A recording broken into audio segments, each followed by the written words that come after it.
Aziz Abu Sarrah and Maoz Inon have lived lives in parallel. They've shared careers in tourism, a belief in the power of storytelling, a love of their homeland along the Mediterranean Sea, and immense generational tragedy. Maoz's parents were among the 1,200 people killed on October the 7th. Quote, Hamas militants had entered the house, shot both our parents, and set their home on fire.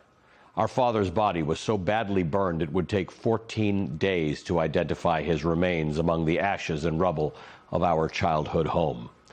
Of our mother, nothing remained, end quote.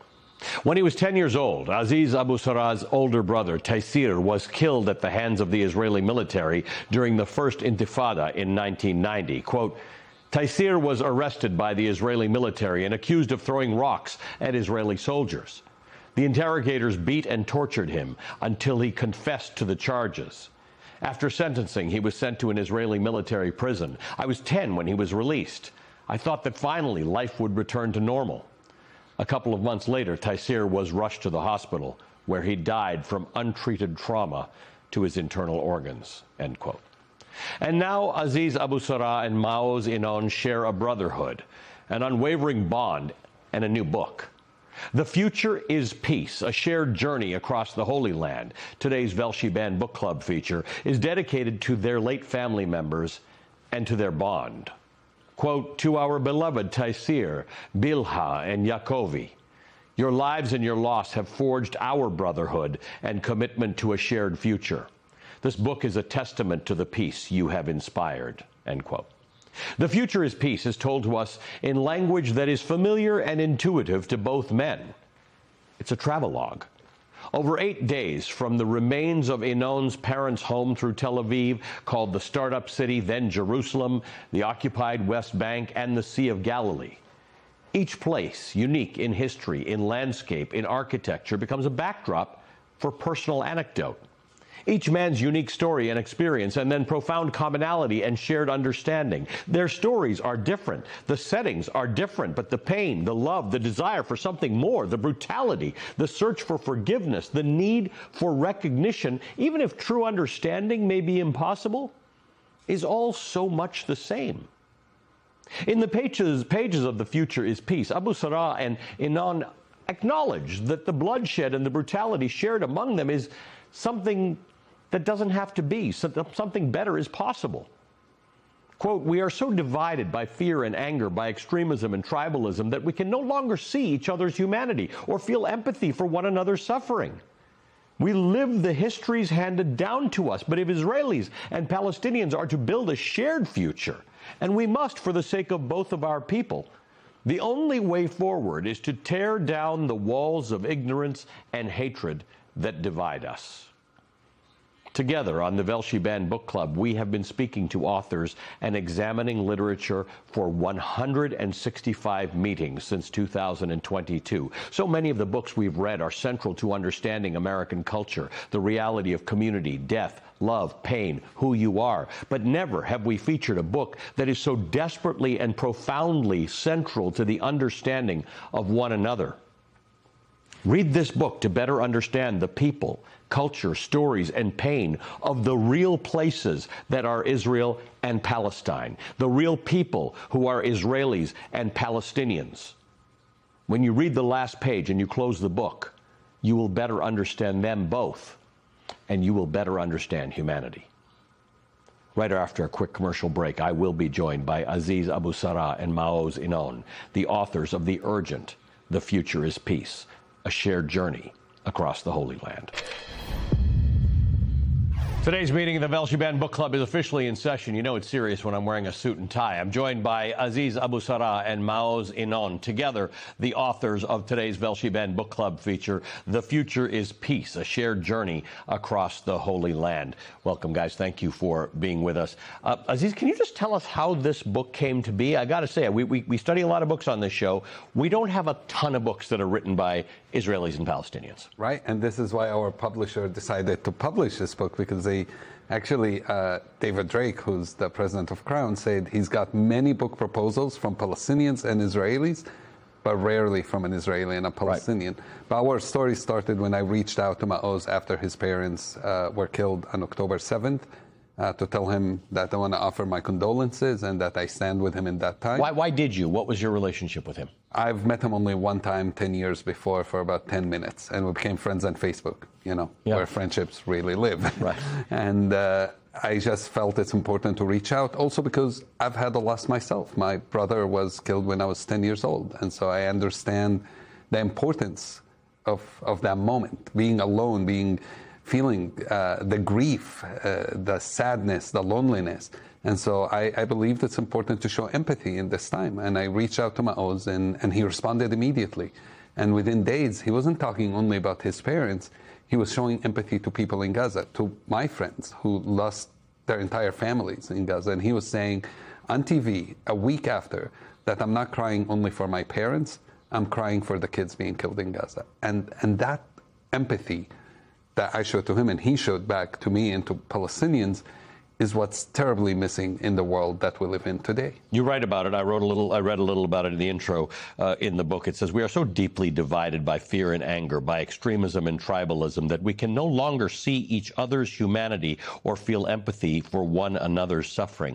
Maoz, take me back to that first contact after all those years, after your family was brutally killed on October 7th. Yes, it was literally like an end, reaching out, saving me from drowning into the ocean of pain and sorrow. And I was saved. I was saved by Aziz and by other Palestinians who reached out to me and shared their support and offered their condolences. And in the last 2.5 years that we've been working together, co-authoring The Future is Peace, I'm proud and honored to say that I lost on October 7th not only my parents, people I knew my entire life, childhood friends, but I won Aziz. I want a brother.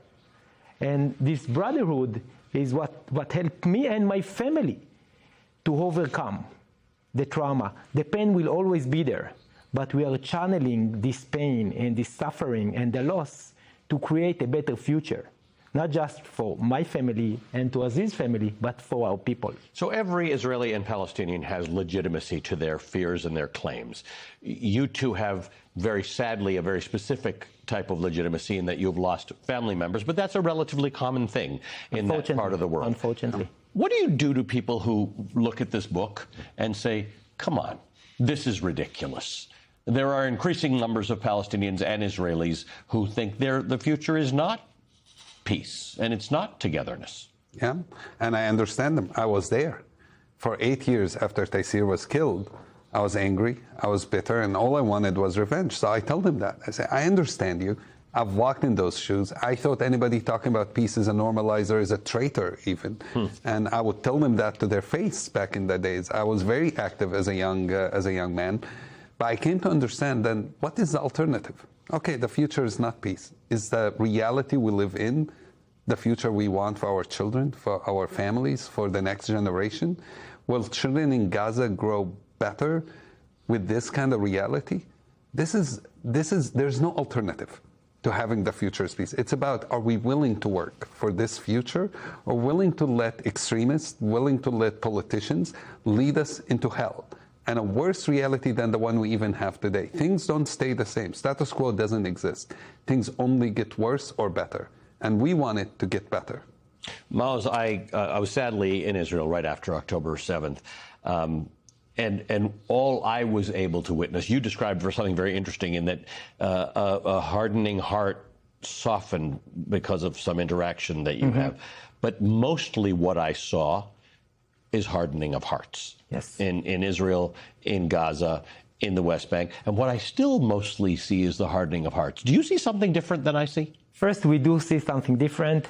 The peace movement, the Palestinian-Israeli peace movement, reconciliation movement is getting stronger, bigger, and gaining momentum. And what is ridiculous, Ali, I must say, it's ridiculous to believe that bombs will bring quiet, that wall will defend, and war will bring security. It never worked. No. It never worked. So we are here, are the voice of reason, of logic, knowing that all the conflicts in the human history ends in the end. That's a fact. That's the law of nature. And when we say that the future is peace, it's basically, it's already a fact. It's a historical fact that it's up to us to prove it. Once again, it will be proven. So when my family, only 2 days after losing our parents and a day before Aziz reached out to me, it was my young brother who told us there's going to be a devastating war is coming. And we must reject revenge publicly. And it took us 2 minutes to agree on this message.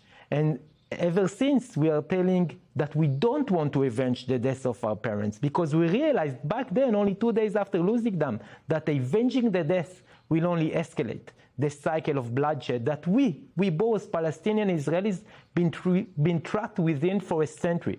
And to cherish our parents' memory and legacy and teaching, we must create a different alternative, to work on a different and pave a different path, the path to peace and reconciliation. And that's what Aziz and I and so many others, Palestinian Israelis, are doing nowadays. I ran into you guys in the hall. I had heard so much about the book, and so many people had told me I must meet you and do this. And I reached out to Aziz, and you saw, he said, we met. He and I met at the American Colony Hotel in Jerusalem many years ago. You were involved in politics back then. Very unsuccessfully. Fair enough. That's okay. But tell me what this path, paving this path to success looks like, other than the two of you writing a wonderful book and going on tour and talking to people about it. What does it look like on the ground? We are modeling what it needs to look on the ground. It's a set of values that need to translate to reality: equality, justice, recognition, healing, and safety and security for everyone, for every Palestinian, for every Israeli. And so when Maoz and I show up anywhere, we bring those values with us. We want to model what reality should be instead of what it is today. It means Israelis and Palestinians don't only talk about peace, but show up for each other.